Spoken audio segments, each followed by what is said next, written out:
Um, okay, so today I'm going to be presenting on a intervention called CaRE-4-AlloBMT, which is an intervention we developed here several years ago, and we've been testing it through um, different trials, and we're sort of now funded to do a large phase 3 trial. But I want to start by giving you a little bit of background in terms of what our program does here. Some of you already know this, but for those of you who don't, it just gives a little bit of context to how we function here at Princess Margaret in our program, and then how what led to the development of this CaRE-4-AlloBMT program. So basically, at Princess Margaret, we have a cancer rehabilitation and survivorship program, which sees patients. It's a clinical research program. So we have a clinical team that includes all of these different disciplines that you can see listed here, as well as researchers.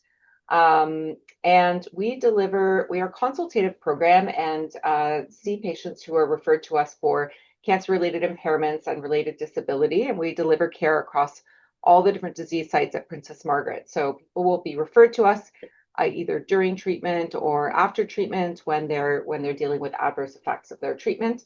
And they will see different members of our team. We take a multidisciplinary approach. And I'll show you in a following slide what that kind of looks like. But we see high volumes of patients. We receive about 2,500 new patient referrals each year and deliver care to over 3,000 unique patients. So this is kind of what our program looks like. Basically, what happens is when patients do have a cancer-related impairment, it's identified in the cancer clinics, and then the oncologist or a nurse practitioner would refer to our program. When patients are first referred, they undergo a comprehensive assessment with our physiatrists as well as OT and PT and/or PT. And then based on that assessment, it's quite a long assessment actually. It takes patients are booked in for 2 hours. We will assess them for everything. So even if they're referred for maybe fatigue or something like that, we would actually assess them for all of the different things that potentially could be an issue for them. And then we also, talk about what their goals are and what they'd like to get out of this program. So based on the assessment and the patient's goals, we sort of develop a plan for them. And that plan could include we have a number of different follow-up visits that we can offer to patients. These are generally one-on-one follow-ups with different members of our team. So for example, if they may see an occupational therapist when they have high levels of fatigue, or they might see our dietitian if they're nutritional issues. We do have a physiotherapist that sees patients for sexual health issues, so she does pelvic floor therapy. So depending on the issues, they might be slotted in for different one-on-one follow-up appointments. But we also offer something called the CARE program, which some of you may have heard me talk about before. This is a structured 8-week rehab program, similar to what you might see in cardiac rehab. But it's a structured multi-component rehab program. Before I describe that program, because that's really what I'm going to focus on, is just to show you sort of how I mentioned that we are a clinical research program, and we definitely are. We are a integrated clinical research program. Basically, the way it works is our researchers are integrated in our team, and most of the research that we do is actually very much driven by the priorities and gaps in care that are identified by the patients and our clinicians, and patterns that we see and issues that we see that are coming through our program. So often it'll be like we'll see an issue, we maybe don't have a solution for it, or we see a certain population that's coming through and we want to develop something tailored for them. So we will start doing some research around that, collect the data, and the nice thing is that then it actually gets integrated back into our program, usually pretty quickly. We typically don't do research on things that we don't think we could integrate into care, into our program. And so that sort of then just drives the innovation evolution of our program. So our program is constantly evolving and changing, and this is very much informed by the research that we're doing. So the CARE program itself, as I mentioned, we started by developing program called CARE at Elixir, and this is a in-person group-based program for patients who have cancer-related impairments and usually moderate to high levels of disability. So the way it's structured is people come for 8 weeks, and they come once a week for 8 weeks, and they are scheduled in for 2.5 hours. They have an hour of supervised exercise each week, and then they have an hour and a half of education around self-management skills. So what happens is, to start with, is patients actually start by meeting with a kinesiologist. They get an exercise prescription. They have an a full assessment done, fitness assessment done, and then based on that, they have a tailored exercise program built for them.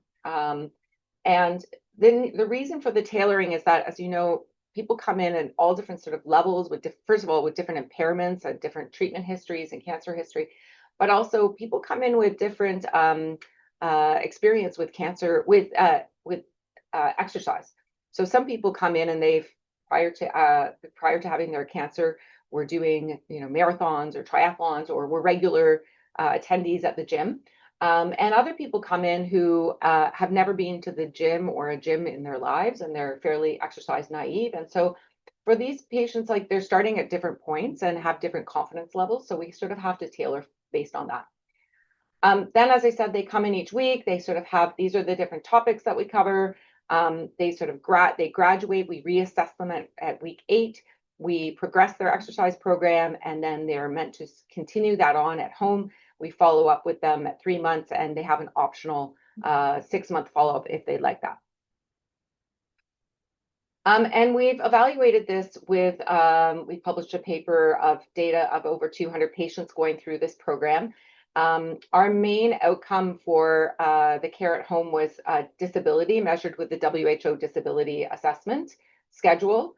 So you can sort of see these, so the bars here this is the disability group. So the HUDAS allows you to, based on scores, group people into none, mild, moderate, or severe levels of disability. So you can see that the majority of our patients coming into the program, before they started the program, were either at sort of severe or moderate levels of disability. And by 8 weeks, there's already a nice sort of shifting. And by 3 months, a further shifting down with people moving to less severe groups, which is nice. We also see a nice decrease in the overall mean score on the HUDAS. And we also measure things like, in our fitness assessments, 6-minute walk test, grip strength, and we see nice improvements in these as well over time. And these are both clinically and statistically significant improvements, as well as just self-reported physical activity levels. We also see a nice shift. I'm not going to spend too much time on these because it's not actually the focus of my talk, but I just wanted to give this background. We also saw nice improvements in terms of social difficulties. So this is measured with the social difficulty inventory, and a nice, so basically the orange bar here, I think that's orange for you, are people who are scoring above cutoff, showing that they have quite severe social difficulties. And you can see that that's shifting nicely over the 3 months as well. So we started by rolling out the CARE at Elixir program, this group-based program, but what we found was about 40% of the patients who were referred to CARE at Elixir were actually unable to attend for many, many different reasons. And so basically we decided, this was in between 2018 and 2019, we might have been earlier than that, actually. I have a thing with the dates after. We basically translated the in-person program to an online program called CARE at Home. And it looks very similar in terms of the structure. We have 8 weeks. It's the same group of patients, people with identified disability and cancer-related impairments. Patients do have an in-person assessment, and then they're registered to the online program. And they get weekly e-modules that provide interactive education with the self-management skills that we in the in-person program are taught in person. These are taught on these, you can see sort of the screenshots for the different e-modules. So each week they have a different e-module that's assigned to them. They also have this individualized progressive exercise prescription. They're given a Fitbit that helps them to track their exercise. And we use a mobile app called PhysiTrack, which has their exercise prescription in it, and they can see videos of the different exercises that they're supposed to be doing, and that can be updated. The kinesiologist can go in and update that. And we also know that it's really important we can't just send people off and say, off you go, here's your program, go for it. People need that personal support. So we have weekly brief telephone counseling with the kinesiologist. So it's a video check-in. Kinesiologists can check in to see how they're doing. We actually have access to live Fitbit data, so they can look at the patient's Fitbit data, see what they've been doing over the week, and talk to them about that. So for CaRE at Home, we did a pilot of this study, and then we are now doing a large phase 3 trial, as well as it's an implementation effectiveness trial that's funded through CCS and CIHR, and that's in progress. But again, nice from our pilot study, we're still collecting data on the larger study now, but on our pilot study, as you can see, most patients were coming in with moderate to severe levels of disability, and we're seeing a nice shift by the 3 months. Again, also a nice decrease in the HUDAS total score. Good improvements in 6-minute walk tests that seem to be maintained at 3 months, as well as grip strength. Again, these are clinically and statistically significant changes, and nice increases in physical activity that seem to be maintained, in fact, even increase a little bit at that 3-month follow-up. So here's sort of where we're at with the CaRE program. So as I mentioned, we started with the CaRE at Elixir program, which was an in-person program. And then in 2019, so yeah, I was right around there, we launched our CaRE at Home program, which is gives people the option to do the CaRE program at home. And luckily, this was launched before COVID, so we had this in place when COVID happened, and it was something we could offer to patients. We have since actually updated the curriculum, just with some updates in 2021. So these are being offered right now. Patients can be registered into these. Around the same time that we launched CaRE at Home, we also launched CaRE-AC at Elixir, which is a stream for patients that have advanced cancer. So it looks very similar to CaRE at Elixir. It just is specific for patients that have advanced disease, so that they are together. The CaRE at Elixir is more focused on promoting recovery, whereas the CaRE-AC is on promoting helping people to maintain their function for as long as possible. And there is a little bit of a change in the curriculum where there's some focus on pain management, advanced care planning, those types of things. So it's a bit more tailored for that population. Then in 2021, we started to develop something called CaRE-4-AlloBMT, which is what I want to spend the rest of my talk talking about. And I'll tell you how that sort of came about. And then in 2022, we also launched another CaRE program. Again, same kind of structure, just tailored a little bit for our AYA population.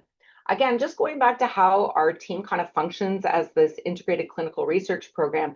Generally, like whenever we made iterations of the CaRE program or whatever, it was because either clinicians or the patients were sort of asking for these things, or we were seeing gaps. So with CaRE at Elixir, we were starting to get patients who had advanced cancer coming into these groups, but it wasn't really like a good fit for them because, as I mentioned, this is really framed for recovery.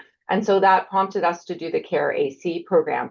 And the CaRE-AYA was the same thing. We had some younger patients that were coming into our regular CaRE Elixir group, which the average age of patients in that group is usually around, late 50s, early 60s, and they just felt like they didn't really fit in, and they wanted to be with more of their peers.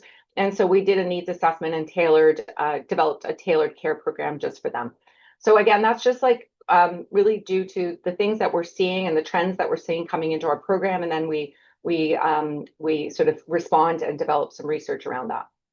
Okay, so CaRE-4-AlloBMT, the way this came about was we actually got a new lead for the allogeneic blood and marrow transplant program, Jonas Mattsson, who came in from Sweden. And he reached out to me back in just around 2020, actually. Just as soon as he came around 2019, 2020, he reached out to me and said, I've heard about your program. We have a lot of we're a really big transplant program here, actually.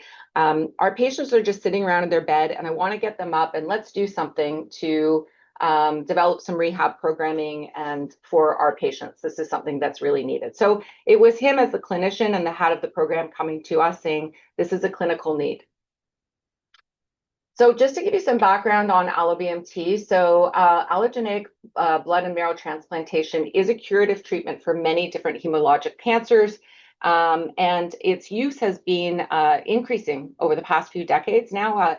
They've actually, a lot more people, especially older patients and people with comorbidities that previously wouldn't have been eligible for allo transplant are now eligible and getting it.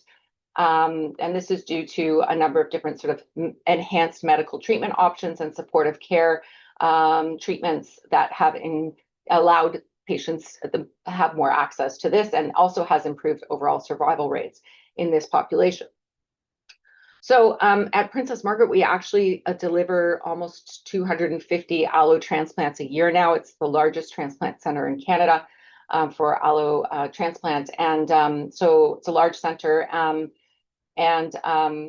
But what we see, though, is the fact that despite the fact that, it's a very promising curative treatment and there are really good survival rates now, patients undergoing AlloBMT experience very, very significant physical function decreases in their physical function as a result of both the pre-transplant conditioning regimens and also the fact that, even before getting booked for their transplant, they've also often gone through many cycles of chemotherapy. So they're even just coming into it deconditioned.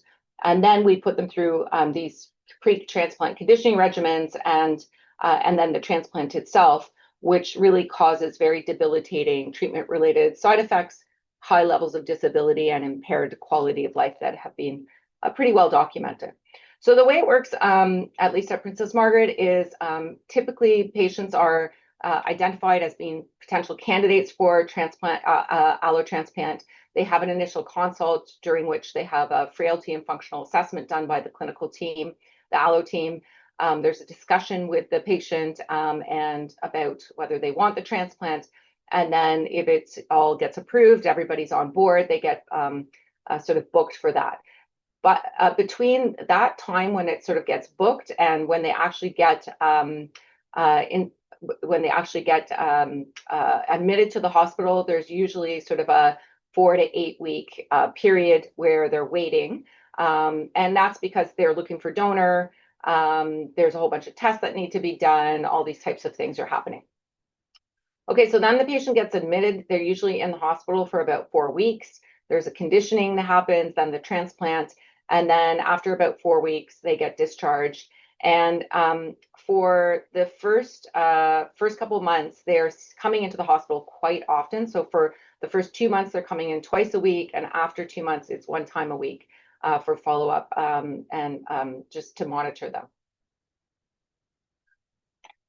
So in terms of cancer rehabilitation in this population, current rehabilitation programs for AlloBMT in transplant centers across North America, at least, are quite limited. So there aren't really any structured programs that I'm aware of.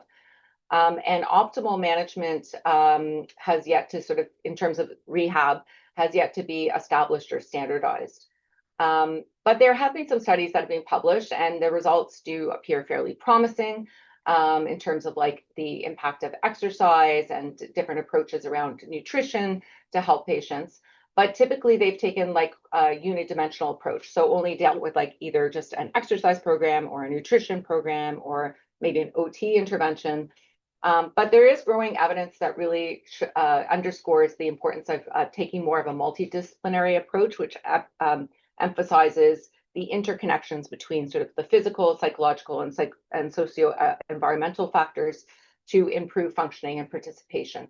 Also, a lot of the research focused more just on like one time point. So either they did like a prehab program to get patients conditioned into the transplant, or like a rehab after they got discharged. But there was never, there weren't any really longitudinal programs that started sort of pre and followed patients all the way through the transplant process and then post. There's also a lot of heterogeneity in the study design and outcomes, small sample sizes, some fairly poor adherence and high attrition due to the clinical complexity of this patient population. And actually, I just want to comment about that because it is a really, really difficult population to work with, to do research with, because there are many, many moving parts with this population. So just going back to this pathway here, like at people will be booked in for their transplant, but then maybe they develop the flu, or when we were doing our pilot, it was COVID. So that all of a sudden the donor got COVID. And so things would get delayed, or sometimes they get sick and they have to get them into the hospital, and then their transplant actually gets canceled. And then once they're in the hospital, usually it's 4 weeks, but sometimes they develop graft versus host disease or other things. And so that can change the timeline for them. They get discharged, but then sometimes they get readmitted. So there's like so many different moving parts in working with this population. So having a very standardized intervention that is set at certain times is not going to work with this population. And you have to be, and also they get really, really ill. Like they're quite sick and very deconditioned. And so you have to be able to help them. So even just asking them to fill out questionnaires can be really taxing on people when they're feeling just so awful. And so sometimes it's a matter of like sitting down and helping do it with them. Or when we're doing our physical assessments, trying to get them to do as much as they can, but sometimes they literally can't even get out of bed. So they wouldn't be able to complete like a 6-minute walk test or anything like that. So you just have to be really flexible. But, I think for some people, it kind of scares them off, and maybe it makes it, those difficulties and challenges of doing research in this population makes people not do it, which is maybe why we don't see a lot of research having been done. But I think you should still, I think we still need to do it. Jonathan, I see you have your hand up. Is it okay to ask a question? Of course, yeah, please. Because great to see everybody, showing I'm engaged. The one thing, Yeah. Jennifer, is that I'm sure it's the same with you guys. To be eligible for the transplant, they generally have to go through some kind of cardiorespiratory assessment. Right. So here they do. I mean, for certain transplants, like for the so I don't know if that was something that was done there. It's just something about the fact that they become really, really sick, but there also is a little bit of a threshold that somebody has to be able to get across to get a transplant. And I'm just we can talk about it as you go through some of the other stuff you've done with this population and measurements. But I wasn't sure if that happens. Like here, they have to have a bit of a cardio. They get on a bicycle, they do some METS assessment. That they have to have an echocardiogram, that kind of stuff. So I was just curious if that's something that you guys collect a little bit, or that you might look at. That's all. I'll stop. Okay, thanks. Yeah, no, we don't collect that. I mean, they might be doing those testing. I'm not aware. I know they do like quite an extensive frailty assessment with the patients. And here, like I said, patients who are even quite frail are still going through the transplant. So I see Patty's on. So Patty is our kinesiologist who delivers this intervention and knows the population really, really well because she works with them every day. Patty, are you aware of any of the cardio testing that's done? Hi. Hi. So the patients are like deemed eligible, like based on like their health status. And then after that, the transplant team, as you mentioned, they do different testing. They do respiratory testing, ECG, all kinds of testing. I don't think they do like a stress test. No. And then after that, based on the results, sometimes patients are not eligible for transplant, or they have to do treatment before being eligible again. Yeah. So actually, in fact, we have a program, we have a pathway that we've developed where sometimes patients are not eligible for transplant because of these reasons, Jonathan, and or they're just really too deconditioned and they don't think they can make it through. In that case, they actually come to our program through an expedited pathway, and they'll meet with, generally it's Patty, because she's really experienced working with this population. And she does a program with them to try to get them to the point where they can actually get booked for their transplant.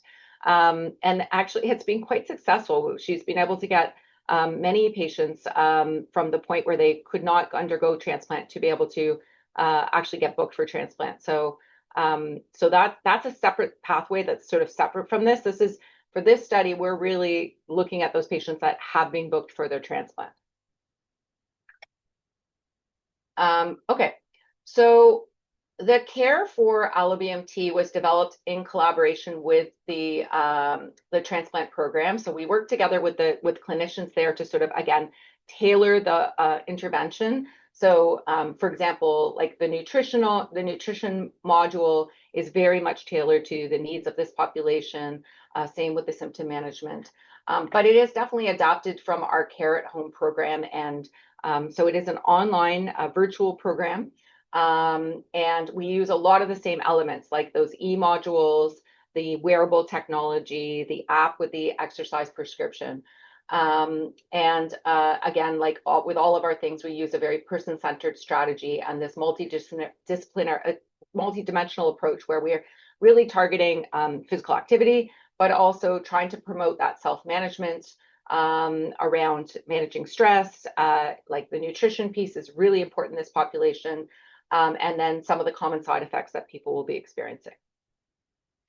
So again, I've sort of outlined this in the CARE at Home program, but people get these individualized exercise prescriptions that are supported with the PhysiTrack app. So they'll get in the app, their exercises are in there, they can pull it up, it has the videos, they know what they're supposed to be doing each time, they can follow the videos if they want, they can track doing the exercises or not. This exercise prescription gets changed quite often. And, you know, I think I have I'll show you here sort of in the next slide where it gets changed. They have the online e-modules. I'll go through that as well. We have the Fitbit that we give to people, and then that remote clinical support through video conferencing.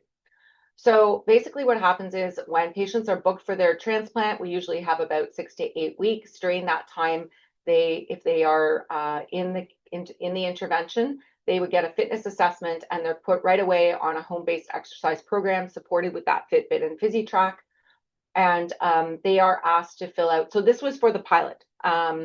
They were asked to fill out, this is when we first rolled it out, 4 different modules that they were asked to fill out. So an introduction sort of to the program, exercise, nutrition, and then a module on relaxation and mindfulness that we thought would be important to learn some of those skills prior to going into the hospital. And as I mentioned, the exercise, the nutrition one really focuses on food safety and the importance of nutrition in allo transplant. And then they have a check-in at week 2 and week 4. So usually, you know, if it's between 6 to 8 weeks, if it's a longer wait, because sometimes, like I said, things will change and somebody maybe gets delayed, and so they're waiting longer to admission, we can add in an additional check-in if needed. So again, there's flexibility there. Then they get admitted to the unit. They get reassessed at this point.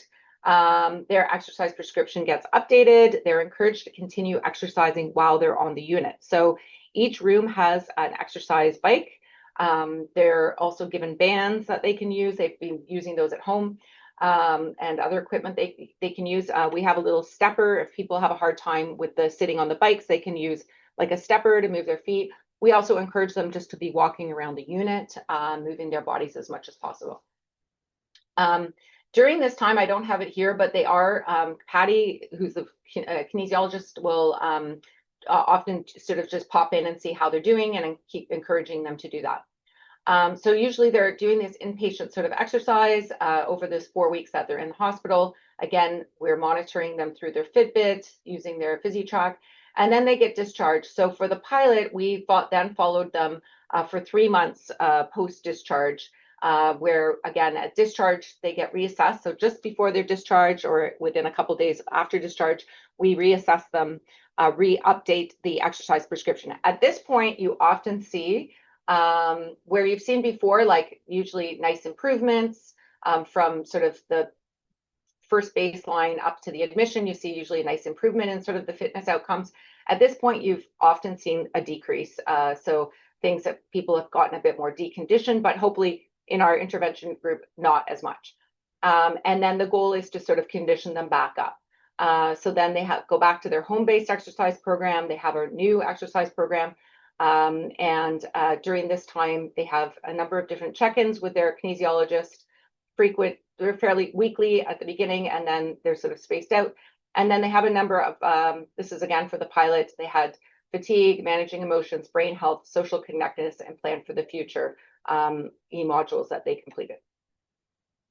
So we did a pilot of this model back in 2021 to 2023. Again, this was during we started it just at the beginning of 2021. So it was really at the height of COVID where we still had a lot of lockdowns, but we were able to do it. We had great buy-in from the Allo team, great support from them. It's a real partnership. It's really amazing.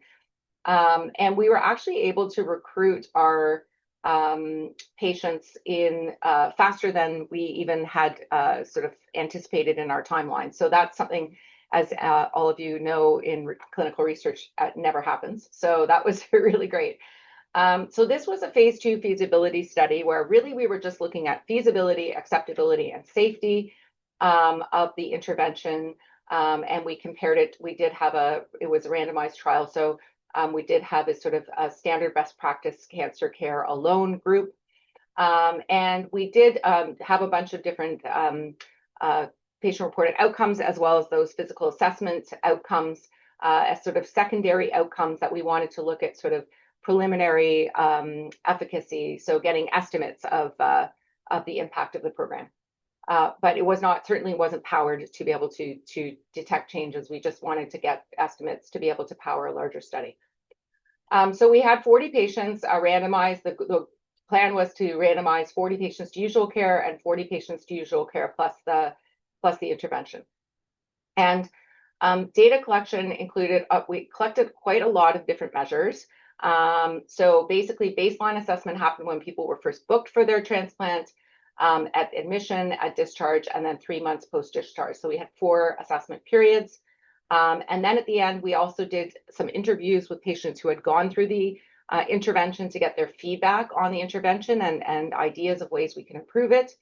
We also did a chart review. So these are the different prompts that we used. We used the SF-36 to look at health status, the WHO Disability Assessment Schedule for disability. We had something called the Abridged Scored Patient-Generated Subjective Global Assessment for Nutrition. We used the GAD-7 for anxiety. We had the FACT-BMT for quality of life, and then the FACT Cognitive Function Questionnaire for cognitive functioning.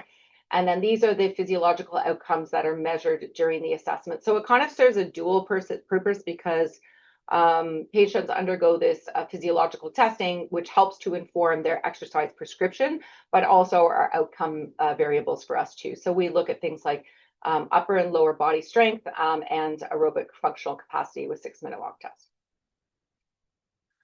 And what we found, so this was published in Blood Advances in 2024, that we had great recruitment, really good retention given this population. So again, this population gets really sick. It's very difficult. There are lots of studies that have incredibly low numbers in terms of recruitment and retention. So these are really high for this population. The Fitbit usage was good, not so great in terms of adherence to completing all of the e-modules. And this is the attendance to the virtual calls with their kinesiologists, 62%. So lower than what we had targeted, but still not too bad. We measured acceptability by looking at the qualitative interviews. And then we also monitored any adverse events, which none were recorded. So we did do 13 interviews with patients that were randomized into the intervention arm to sort of get their feedback. And the sort of themes were around feasibility, acceptability. So, there was a theme around sort of satisfaction, people liking program flexibility and the structure and accessibility of it, but also had some suggestions in terms of areas of improvement. So program length, which I'm going to talk about, questionnaire tailoring, because there were a lot of questionnaires and they didn't like them all. And then in terms of acceptability, like of the actual intervention, people really loved the Fitbit and the personalized clinician support and the calls that they had. Some people liked the e-learning modules, but they just had problems with lack of time and getting behind on these. So that was a barrier to getting them done. They liked all the support that was given to them. And also, one of the big barriers that they identified was just, their symptoms and how ill they felt and how it was sometimes difficult to do all these things that we were asking them to do. So these are just some quotes from people who went through it. So it really made me commit. Like, I knew the RCAN was calling, so I better do the work. The RCAN is gonna want a report. So then it made me reflect on, okay, which ones are working on me, what aren't, and it was a good time to upgrade or change some goals. So that weekly meeting was very important to whatever the plan was. So just talking about having that accountability, but also the opportunity to sort of change your goals and update your plan when you meet with your kinesiologist. This person said, it's not the same person, even though they have the same age. They talked about how this person ended up developing graft versus host disease. And so the program had to be amended for her because she got so sick. But she just really liked the flexibility that the RCANs could like change the program to suit their needs and meet them where they were at, both physically and mentally. And this last quote just talks about how they liked that it was very easy to participate. It made them track their progress. Knowing how they were progressing was really helpful. It wasn't difficult to get in to do the fitness assessments because they were always scheduled when they were coming in the hospital. So I do want to mention that we just try really hard to always schedule when we're doing our assessments and meeting with the patients times when they're already coming into the hospital. So they're coming in quite often, so it's kind of easy to do that, but we didn't want to make them do any extra visits.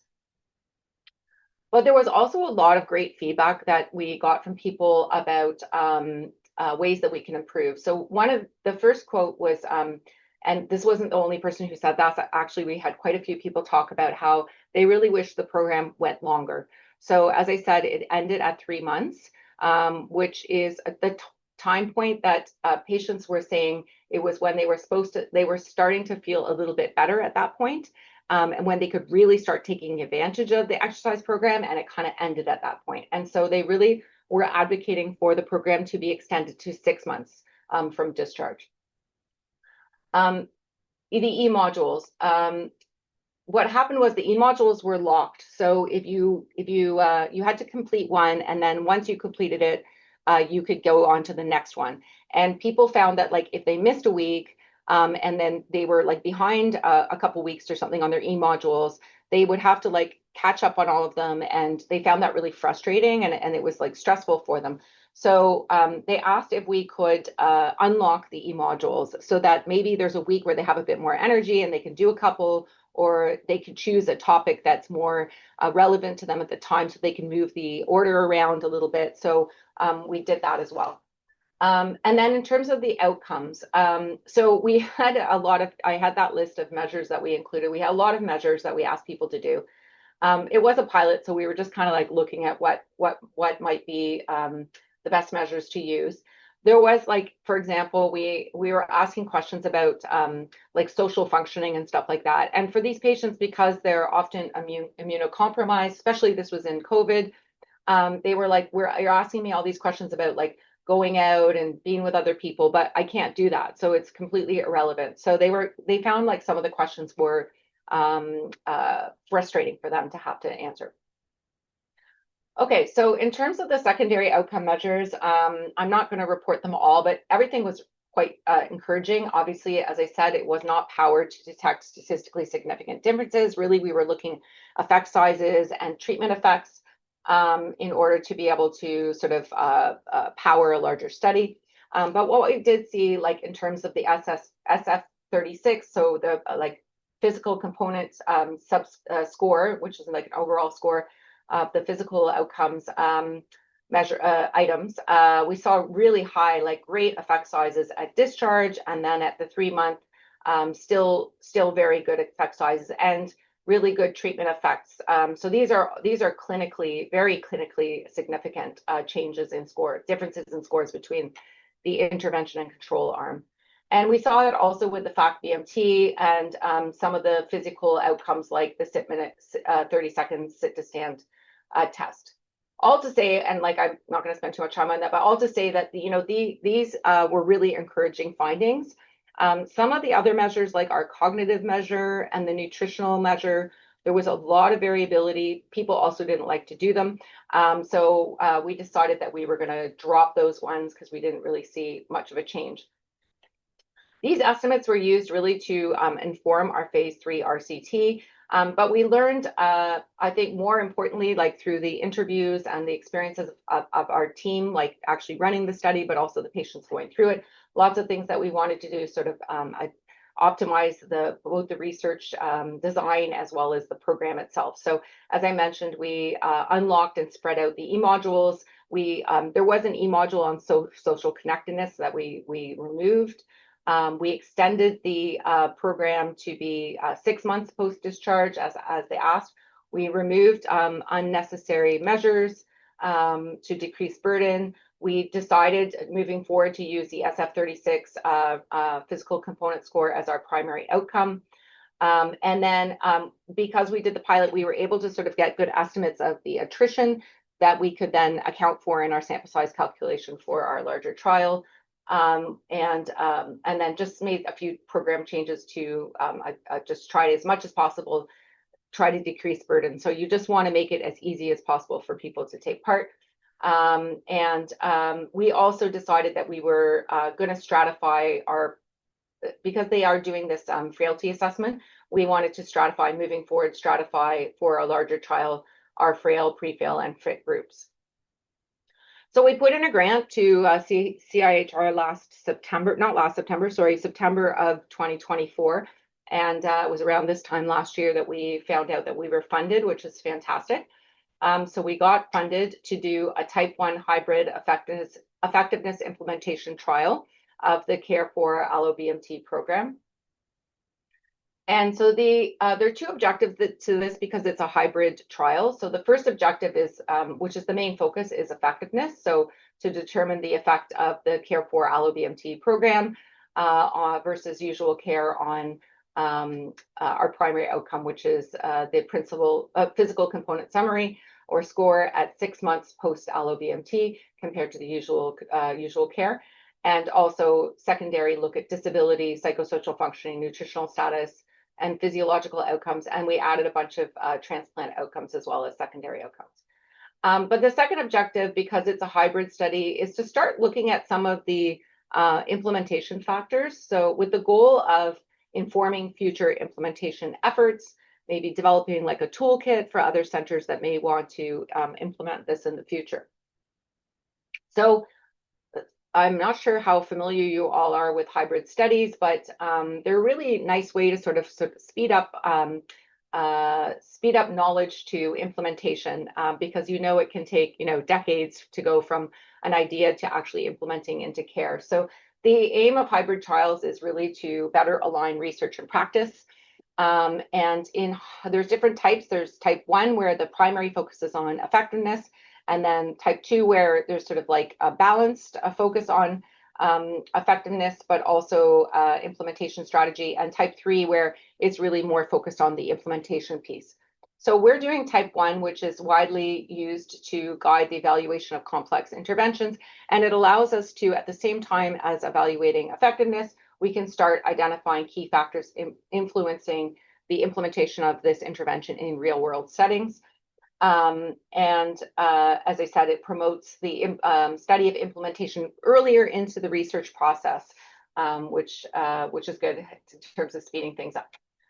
So in terms of the effectiveness question, we wanted to do, we are doing a pragmatic randomized control trial.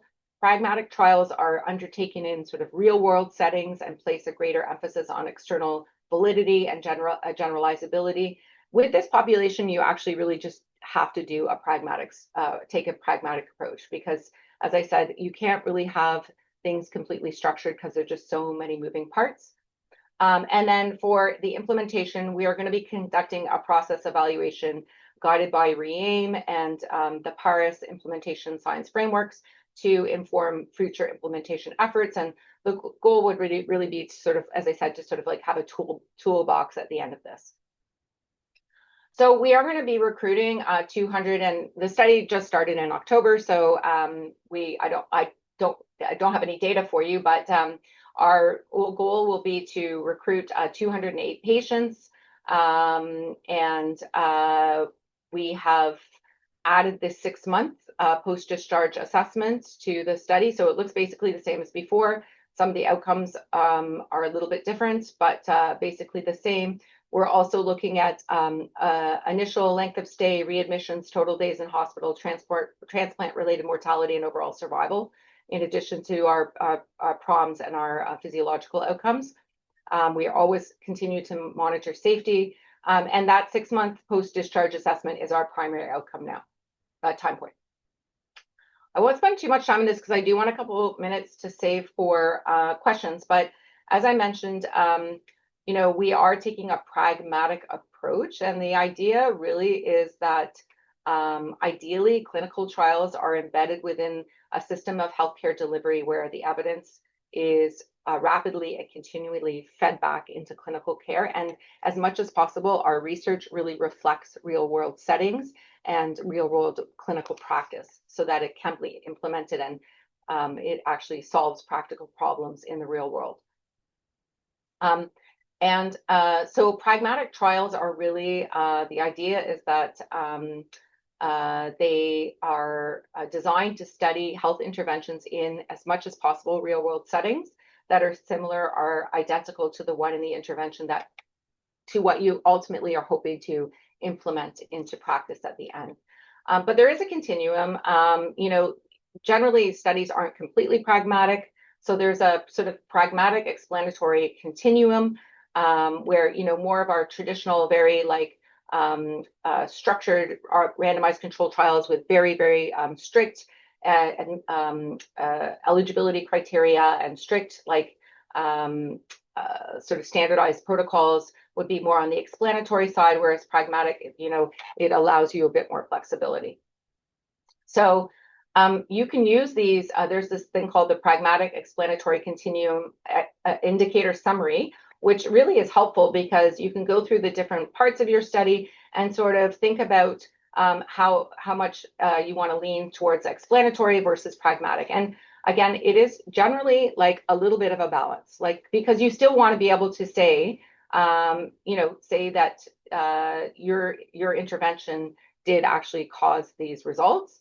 But at the same time, you want to make sure that it's reflecting sort of the real world. So for ours, our inclusion exclusion criteria for this study is pretty pragmatic in that we're really just allowing anybody who's coming to Princess Margaret for a transplant, who is scheduled for a transplant, to be eligible. So the only reasons why people may be not eligible is, first of all, they have to be able to speak English at this point for the study. They need to be completing their post-transplant care at Princess Margaret. So there are some patients that come to Princess Margaret that just have their transplant here, and then they go back to, say, Windsor or London, and they receive their follow-up care there. And so because they won't be coming back here, we wouldn't have them in the study. Patients are also excluded if we don't have enough time to do sort of the pre-piece. So if they are scheduled to be admitted into the hospital in less than 2 weeks, from the initial assessment booking, it won't give us enough time to sort of do that prehab piece, so they wouldn't be eligible. We actually really never see that. Obviously, if there are any serious comorbidities or musculoskeletal conditions that would preclude participation in exercise. But again, we're not really seeing that. So it looks very similar to what it looked like before, except that now we have sort of spread out. You can see the E-modules. So there's 3 at the beginning, there's 1 while they're in the hospital, and then there's a couple in the first 3 months and a couple more in the second 3 months. We don't have the connections one anymore, social connections anymore. The check-ins are sort of spread out now. We've added some more to keep with that maintenance between 3 and 6 months. But otherwise, there's the assessment at booking, at admission, at discharge, at 3 months, and then the final fitness assessment at 6 months. And these are our outcomes. So we do have the SF-36 physical components score, the HUDAS, the HADS for anxiety, depression, and then we have this nutrition screen. We're doing the 6-minute walk, the sit-to-stand grip strength for upper and lower body strength, and overall fitness, the transplant outcomes that I listed, and then obviously monitoring safety all the way through. And this is my last one, yeah. So just in terms of the second objective, which is the implementation piece, in parallel with the testing the effectiveness through our pragmatic trial, we're going to be collecting data on its delivery to inform real world implementation. So we have a bunch of sort of questions that we've asked using the REAIM in Paris, and data sources that we'll be collecting to sort of do this implementation sort of piece to it. And like I said, the goal will be to have a toolbox or toolkit which we could give to other sites if they want to implement this afterwards, assuming it's effective. So I'll finish there. I'm going to stop sharing my screen and I'm happy to answer any questions that you may have.